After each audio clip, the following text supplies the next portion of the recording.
배우 김보연은 원래 배우가 아닌 가수가 꿈이었습니다. TV에 출연하고 싶은 마음에 MBC 탤런트 시험에 응시했고 합격하게 됩니다. 김보연은 안양예고 2학년에 재학 중이던 1974년 학교교장의 추천으로 영화 애정이 꽃피는 계절에 출연하게 되었고 이를 계기로 연예계에서 활동하게 됩니다. 그런데 사실 김보연은 그녀의 꿈처럼 가수로도 활동합니다. 다양한 끼와 재능을 가지고 있었죠. MBC 이 밤을 즐겁게라는 프로그램에 나가게 됐는데 당시 배우 정혜선이 노래를 부르기로 예정되어 있었는데 사고 때문에 오지 못했어요. 결국 김자욱이 나에 대하여 추천했고 무대에서 이종용의 너를 부르게 되었어요. 이후 김보연의 노래 실력이 알려지게 되었고 김보연은 가수로도 활동하게 됩니다. 1집 사춘기가 5주 동안 가요 차트에서 1위를 기록했고 1983년에는 사랑은 생명의 불꽃으로 서울국제가요제에서 금상을 받게 됩니다. 그리고 5집 앨범까지 발매합니다. 그런데 이때의 활동 때문에 결국 나중에 김보연 정 회장 루머가 생기게 됩니다. 당시 탤런트로 높은 인기를 얻었지만 하루에 5개 이상의 밤무대에 올랐어요. 과거에는 드라마만 출연해서는 돈을 많이 못 벌었기 때문이에요. 그래서 밤무대나 행사를 뛰면서 집을 살 수 있을 정도의 수입을 올렸어요. 내 앞타임에는 가수 인순이가, 내 뒤에는 고 이주일, 조영남 등이 나오는 골든타임에 주로 출연했죠. 사실 탤런트들의 드라마 출연료보다는 이런 밤무대의 수입이 훨씬 더 크던 시절이었습니다. 김보연급의 인기 탤런트 겸 가수의 경우는 한 달 정도만 일해도 집 한 채씩을 벌던 시절이었죠. 그런데 김보연이 이런 높은 인기 때문인지 데뷔 초기부터 유독 스캔들이나 루머가 많았습니다. 맨 처음에는 김보연이 1978년에 MBC 프로그램 여러분 잠깐만을 녹화하다가 어떤 청년의 면회 요청을 받고 나갔다가 갑자기 프로포즈를 받게 됩니다. 미국 유학생인 이 청년은 김보연이 마음에 들어서 직접 방송국으로 청혼을 하러 온 것이었는데요. 당시 김보연의 인기가 어땠는지를 잘 알려주는 해프닝이었죠. 그런데 이런 해프닝 말고 실제로 김보연을 괴롭히던 루머도 있었습니다. 1981년 중반에 터진 김보연 스캔들은 당시 김보연과 서울 무교동의 극장식 식당 주인과의 이야기였습니다. 김보연의 언니가 미국에 갈 때도 이 남자가 크게 도와줬다는 정황이 나오면서 김보연의 스캔들은 더 커졌죠. 지극히 사무적인 관계가 와전된 것 같아요. 스캔들에 휘말려 한동안 먹으면 토하고 잠도 안 오는 고통스러운 나날을 보냈어요. 이후에 1980년대 중반부터는 김보연과 H그룹 정 회장에 대한 루머가 돌기 시작합니다. 재벌 회장과의 사이에 아들과 딸을 낳았다는 소문을 들었어요. 이것은 나도 알 수 없는 악성 루머예요. 소문의 대상이 된 재벌 회장과는 차 한 잔도 마시지 않았어요. 결국 김보연은 정 회장과의 루머와 개인적인 사정으로 미국 유학을 선택하게 됩니다. 꼭 스캔들 때문은 아니었지만 그 상황을 견디기가 힘들어 유학을 결심했어요. 그 당시 유학은 은퇴를 생각하고 간 거였어요. H백화점, 울산점이 김보연 것이다. 미국에 있는 내가 사실은 지방에 계속 거주해왔다 등의 루머가 돌기도 했어요. 그렇다면 왜 김보연 정 회장에 대한 루머가 계속 생겼던 걸까요? 우선 김보연이 밝힌 루머의 이유입니다. 내가 1982년부터 대종상 여우주연상 국제가요제에서 금상을 수상하는 등 활발한 활동을 벌였었어요. 내가 그렇게 상을 받으면서 유명해지자 뒤에 후원자가 있는 것 아니냐는 억측이 비화된 것 같아요. 확실히 김보연은 데뷔 초부터 청춘 스타로 큰 인기를 모았고 드라마, 영화뿐만 아니라 노래로도 큰 인기를 끌었습니다.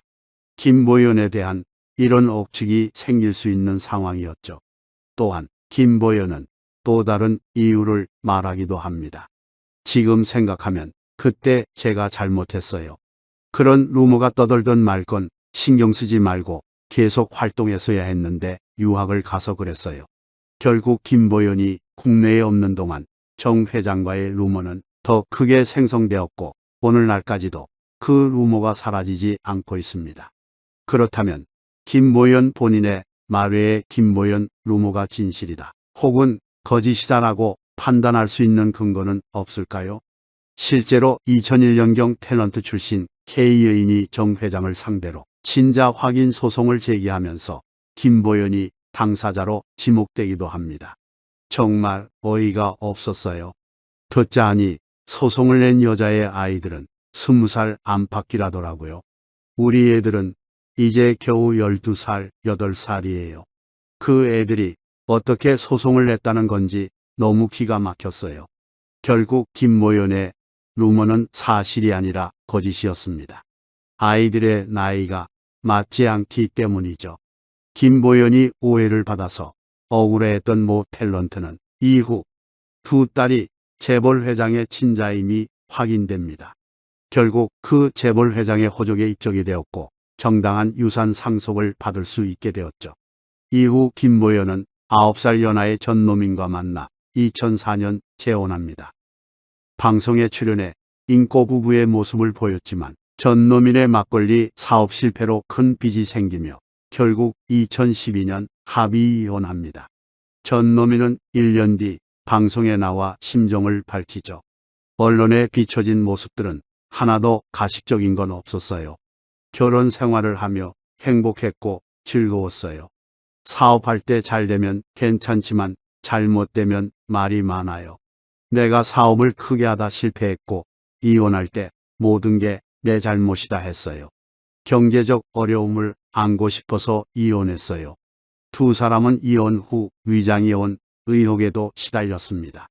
이혼 후 언론에 어떤 이야기도 안 하니까 위장이혼 아니냐는 말이 제일 많더라고요. 굳이 나가서 설명할 필요가 없었어요. 이혼은 어쨌든 내 잘못이었어요. 사채 때문이다.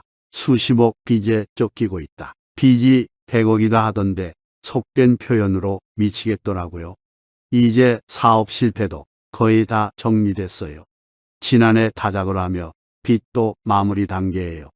이와 함께 전노민은 딸에게 이혼 소식을 알려야 했던 당시에 대해서도 털어놓았는데요. 두 번째 이혼 소식을 딸에게 알려야 했을 때는 정말 힘들었어요. 일단 전화로 이야기했는데 딸이 나봐서 참아란 말이 아닌 우리 딸들을 봐서 참으면 안 돼. 야고 묻더라고요. 그땐 정말 이혼한다는 답이 안 나왔어요. 하지만 결국 김보연 씨와 헤어졌고 이후 딸과 또 어색한 관계가 시작됐어요. 또 다시 이혼하게 돼 딸한테 제일 미안해요. 이후 다행히 아픔 후 더욱 단단해졌다며 부녀 지간을 자랑하기도 했습니다. 김보연은 인터뷰에서 미련이 남지 않았는가라는 질문에 벌써 1년이 훌쩍 지났잖아요. 마음에 정리가 다 된 상태예요. 그런 고민도 했어요. 혹시 방송국에서 마주치면 어떡하지? 아무 일 없었다는 듯이 인사하고 지나갈 거예요. 하고 솔직하게 마음을 내비쳤습니다. 지난 2017년 한 프로그램에서도 전노민과 이혼 후의 심경을 털어놓았는데요. 나는 바보 같아요. 내가 표현을 안 해서 그런 건가? 참아서 그런 건가? 나 혼자 잘 지낸 것 같아요. 삶을 포기하겠다고 생각 안 해봤어요. 다 지난 거고 잘하고 못하고가 어딨어요. 서로가 잘 못한 거죠. 그리고 실제로 이혼 후 전노민과 우연히 만나기도 합니다. 김보연은 이혼 후 전노민을 딱 한 번 만났어요. 고 김영의 언니 상갓집 갔다가 만났어요. 송강호 씨가 건너편에 있길래 다가가서 인사했어요. 돌아서서 지나가는데 느낌이 이상하더라고요. 전노민 씨가 나를 보고 있었어요 라고 해상했습니다. 이어 김보연은 그냥 가기도 이상하더라고요. 반가웠어요. 잘 지내시냐고 웃으면서 악수했어요. 전노민의 얼굴은 잘 못 봤어요. 뺨에 경련이 나는데 막 웃었어요 라고 고백했습니다. 지난해에는 라디오 스타에서 김보연이 드라마 결혼작사 이혼작곡 촬영장에서 다시 만나게 됐다고 전노민과의 재회에 대해 이야기를 꺼냈는데요. 이혼하고 다시 보니까 기분이 되게 이상하더라고요. 남도 아니고 선후배도 아니고 제가 가만히 있으면 주변 스태프들이 더 어색해 할 것 같아서 잘 지내셨죠? 먼저 말하고 딸 안부도 묻고 그랬어요. 직접적으로 드라마상에서 마주치는 장면이 많지는 않았지만 김보연도 전노민도 각자의 역할을 훌륭하게 소화해냈습니다. 이후 두 사람은 이혼 후 각자 재혼 이야기는 나오지 않은 상황입니다. 앞으로도 계속해서 보여줄 김보연의 활약을 기대하겠습니다.